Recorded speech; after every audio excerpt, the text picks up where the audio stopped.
I'm just going to walk you through how we stain up a slide after we've taken an FNA sample, or maybe it's a smear from an ear or something else that needs to be stained up for cytology. So the first thing we do is obviously make sure that the slide is labelled with the appropriate patient. We air dry the slide, or if you're time restricted, then you can use the hairdryer to help dry a little bit faster and fix your sample onto the slide. Once that's dried, what we're using is a Diff Quick stain. The Diff Quick stain uses a blue fixative and 2 staining agents. It's conveniently numbered 1, 2, and 3, and is also from a light to dark order, so you know the order that you're going to be staining your slide. So we start by using the blue fixative agent. I'm wearing gloves to make sure I don't stain my fingers. You can also use an instrument or a peg to help make sure you don't get stain on yourself.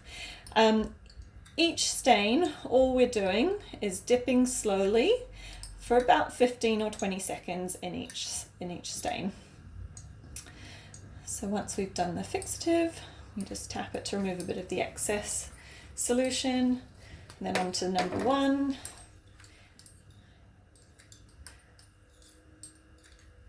Seven, 8.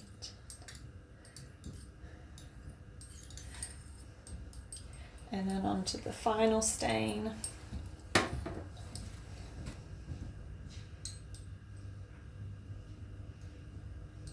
It's also pretty forgiving, so if you're a little bit short of time, or if you've done a little bit longer, it's not going to make too much difference. You can also go back and use a bit more stain if you need to.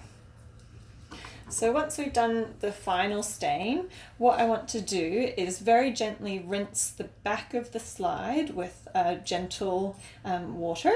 So we're not rinsing the front of the slide, which might rinse off our actual specimen, but we just use a very gentle pressure of water, and we're rinsing the back of the slide to try and get some of that stain, the excess stain off.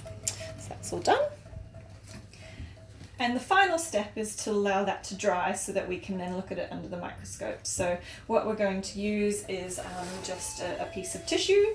We can either sort of wipe the back of the slide, and the other thing that we would do would be just to rest the slide so that it can drip any excess solution and fluid off, and then it will be ready to look under the microscope.